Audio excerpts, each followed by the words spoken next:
This video is about the intersection of personality type and personality disorder for Bryan Kohberger. I've typed Bryan Kohberger as an INTP personality, and his diagnoses are autism, ADHD, covert borderline, and wannabe covert narcissist. His INTP personality type is also prone and predisposed to DID, dissociative identity disorder, and with his history of hard drug abuse, it's very possible he suffers from DID, since his heavy NE extroverted intuition as an NP type is naturally oriented towards multiplicities when it comes to concepts of identity. And things like stress, trauma, abuse, and substance use or abuse can frequently bring out the full-blown DID with the NE predisposition. So as this case was being heard, I was interested but not obsessed. I was first interested because there was talk of trying to get Kohberger spared the death penalty because he's officially been diagnosed with autism. I immediately recognized Bryan as an INTP personality. And as an adult with late diagnosed autism myself, I think it's interesting to see how an autism diagnosis is used as a defense in court. I don't like the death penalty in general, no matter how much I want someone evil to pay, because I think it kills too much research insights we can get from prisoner interviews across decades.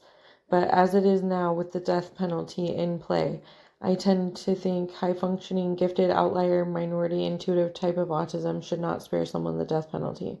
Only autism for non-intuitive sensors with an intellectual disability would make sense for that argument.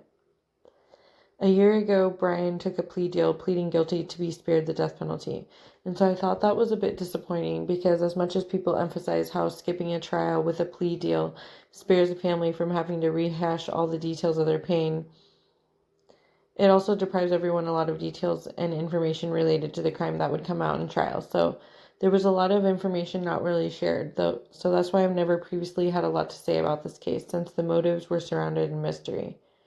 I seem to remember the family was also not happy with the plea deal, wanting more information to come out at trial. I'm thankful to the state of Idaho for streaming their court proceedings, though all trials should be streamed publicly. Since Bryan took the plea deal, some documentaries have came out. I watched One Night in Idaho, and it filled me in on some more details that I can make commentary on.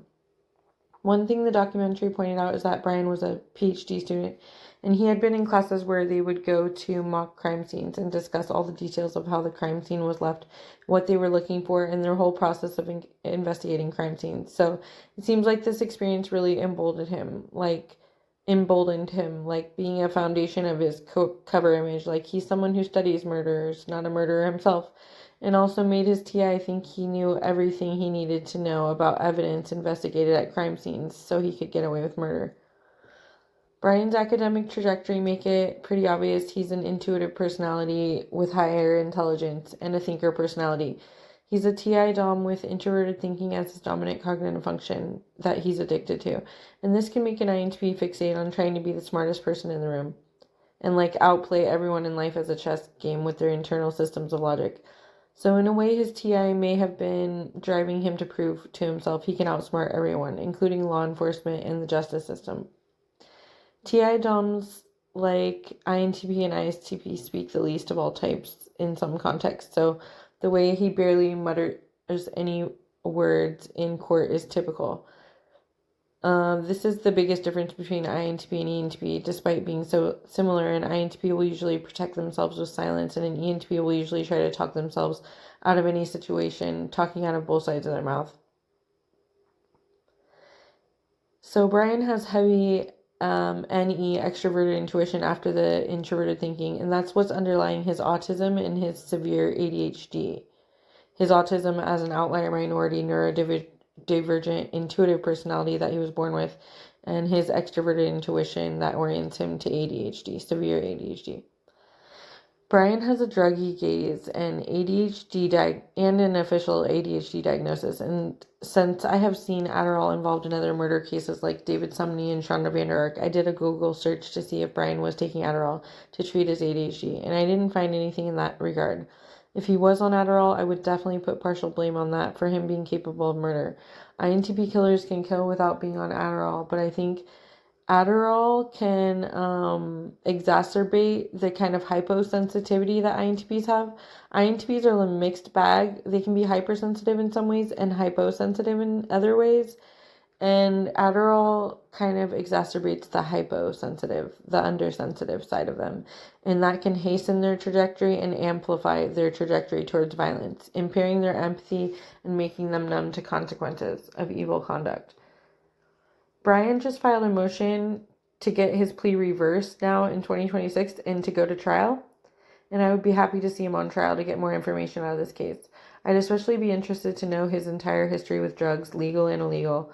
Also, to my surprise, despite not finding any mention of Bryan using Adderall, I did find some sources that say witness observed Bryan with a heroin addiction. Bryan has a gaze that indicates hard drug use to me. Like in my David Sumney video where I show those laser-focused eyes of Adderall, there's a specific focus of the gaze that is unsettling when people use hard drugs like meth or Adderall. I haven't seen heroin eyes that I know of, but maybe now I have. With Bryan's heavy NE, though, it wouldn't surprise me if he dabbled in all sorts of different drugs, just like INTP Connor Murphy, and the drugs made them lose more and more touch with reality, convincing himself that he can get away with murder. NP types with heavy NE extroverted intuition can be the most open-minded, dabbling in all the different kinds of drugs, while TI intellectualizes the experience as research experiments. But the NE is the cognitive function that will also make them lose all touch with reality with significant drug use. NP, NE extroverted intuition is always broadening things, never narrowing things down to mutual exclusivity or conclusivity, always leaving things open-ended and inconclusive. And significant drug use can exacerbate this psychological programming in dangerous ways. Their dominant TI will make them think they can handle it all. They've got it all under control with their systems of internal logic that seem undeniable to them. Anyone warning them otherwise is an idiot beneath them they can ignore, according to TI. So as we see in INTP Connor Murphy's case, though, no matter how much TI someone has displayed, their NE can still make them completely slip away from reality with significant drug use. As sad as it is to see INTP Connor Murphy died of what may be suicide after psychedelic use, at least he took himself out instead of murdering other people, which is far worse. And most INTP, when they go bad, seem to go to murder, not suicide. They feel suicidal as covert borderlines, and murder is a sort of metaphorical suicide, since they will die to the life they always knew prior to murder, and provoke people to take them out in revenge. Another thing that came out in the One Night in Idaho documentary is how Bryan was viewed as an incel and an Elliot Rodger copycat, and that's how he chose his victims, who were popular sorority members, a couple of popular pretty girls who were best friends, and a male and female who were in a romantic relationship.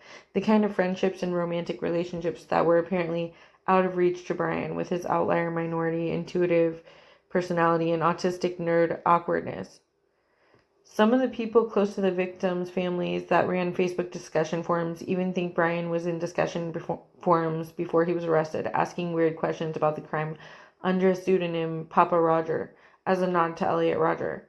So a lot of times INTP are these kind of nerd genius stereotypes like Bill Gates, Mark Zuckerberg. They're not getting all the chicks, but they're richer than God from their nerdy high IQ, so they think they're getting some revenge of the nerds thing going on, regardless of not being the sexiest people. As a covert borderline and wannabe covert narcissist, the word covert is important in Bryan's diagnosis. And covert types are notorious for this kind of veiled communication under pseudonyms, presenting themselves one way when the reality is the exact opposite, leading people away from the trail of the truth. So it wouldn't be surprising if Bryan actually did make Facebook posts under pseudonym about investigating the murder, like he was a citizen student investigator while he was the murder simultaneously. Any extroverted intuition and NP types seems to thrive off being two things that seem mutually exclusive simultaneously, like being male and female, and being good and evil, being criminal and investigator, empath and narcissist, and whatever else could possibly be considered mutually exclusive. Any extroverted intuition always wants to accomplish being all the things. So while a person with covert in their diagnosis is always trying to tell you the opposite of the truth, a person with heavy NE extroverted intuition, the NP types, may be the closest people that can be both things that seem mutually exclusive, like an honest person and a liar. Like INTP Connor Murphy showed us how NE was trying to make him the most honest liar and the most dishonest truth teller. It's interesting to contrast INTP Bryan with INTP Connor Murphy in the regard when it comes to so-called incels. since Connor was nerdy and picked on as a child, but he put his TI to extreme use and he got into bodybuilding and figured out how to transform himself into a so-called Chad who got tons of girls to give him narcissistic supply for looking sexy. So we wouldn't think of Connor as an incel because look at him. He proved the nerdy INTP could be a hot guy too. But INTP Connor didn't really have any better of a sex or love life than so-called incels like Bryan before he died. And it's because of gender dysphoria that was inborn. Being intuitive personalities makes them very effeminate. And this comes out the most in any kind of close romantic relationship. So the reason neither of them are actually having good sex and romantic relationships with women is because at least half of their brain is female. And in the context of romance, they're rivaling, spiting, hating women as women themselves with this effeminate brain of theirs. That gender dysphoria fits the profiles of most people who murder women, showing it's women in male bodies, female brains in male bodies acting out against women. It's not male brains in male bodies acting out against women. And if it's both in the case of NTPs, it's less so the male against the woman than the woman against the woman. So Bryan's classmates said he took special interest in true crimes like Ed Kemper, Jeffrey Dahmer, Ted Bundy, and Elliot Rodger. Everyone's interested in these criminals, but Bryan's interest was more like kinship because his INTP personality is an exact match to INTP personalities like Dahmer and Kemper, and a very close match to ENTP Ted Bundy. Dahmer, Kemper, Bundy, and Kohberger all have TI, introverted thinking, and NE, extroverted intuition, in the first two positions of their cognitive function stack order of preferences, which is why they're also like-minded. They all have autism and ADHD from their NP outlier personalities, and as covert empaths, they're prone to covert borderline personality disorder. Everybody would say they're psychopaths if they could do this. No, but they're actually empaths. And that's one way they can kind of convince people that they're safe and normal, like the way that Ted Bundy did, you know? They're just acting like wannabe narcissists. They're mimicking narcissists and psychopaths with their hyposensitivity that they have as NP personalities. Borderline was traditionally a disorder categorized and assigned only to women, and it still actually is only associated with female brains if you look at the gender of the brain, not the gender of the sexual anatomy. Because where you see a male with a borderline diagnosis, you will see a person with gender dysphoria. A person like the feeler personalities that have 100% female brains, even if they are in male bodies, or a person like NTPs, like INTP and ENTP, that seem so gender fluid due to their heavy feminine intuition and their heavy extroverted intuition trying to be all the things that should be mutually exclusive, like men and women. So INTP and ENTP should be masculine male brains as thinker personalities, but they end up being exceptions to that rule. And especially if you try to be in hetero romantic relationships with NTP types as a straight woman, you will see the vindictive woman in them that loves to envy, rival, and spite women. So NTP as empaths can truly love, like INTP Ed Kemper wanted to love his mother, but love is usually not their top priority once they get on to learning about the ways of the world. Their top priority is getting hits of the drug called narcissistic supply from victim narratives like common covert narcissists. They're enculturated into a majority population of common narcissists that train them to value hits of narcissistic supply above all else. And they can react very heavily and badly if they're dealt narcissistic injuries by other people out-narcissisting them, or outsmarting them, or getting one up on them, however you want to put it. The covert borderline empath males, because of their gender dysphoria, feeling like female brains trapped in male bodies, they end up presenting as wannabe covert narcissists. It's more like they're wannabe narcissists, since a culture with a majority population of common narcissists told them narcissism is synonymous with normalcy and success. But since their brains are already more feminine as intuitive empaths, they end up presenting like covert narcissists, the feminine, vulnerable, victim rhetoric kind of narcissists, instead of the overt thinker kind of narcissists that have a rhetoric of competency rather than a rhetoric of victimhood. So out of all the killers to copycat, Bryan's choice wasn't one of the INTP or ENTP personalities more similar like him. It was Elliot Rodger, who I've typed as an ENTJ personality. I think this is not surprising. INTP, I have seen, always criticize other INTPs like rivals and don't claim to think too highly of them, but NTP can often idolize NTJ types. NTJ types are the antisocial, overt narcissists that seem emotionally unshakable, like INTJ Hannibal, ENTJ Klaus Michelson. The NTP types have a fearful attachment style that gets anxious when others are dismissive and gets dismissive when the others are anxious, always flip-flopping. But they always try to have a completely dismissive avoidant attachment style like NTJ types are born with, as if that would make them so invincible. INTP should be grateful they're born empaths and proud of it, but they're told that to be an empath is to be praised, so they start idolizing the NTJ predators, the supervillains. So it doesn't surprise me that INTP Bryan idolized ENTJ Elliot the most. NTP are so ADHD with their any extroverted intuition, they usually can't flesh out a manifesto with the exception of the Unabomber. But NTJ types with NI can really flesh out some deep academic literature. So I see NTP types being wannabe NTJ types all the time. It's part of the wannabe narcissism in them because NTPs are actually born empaths, but they don't want to look weak or like prey.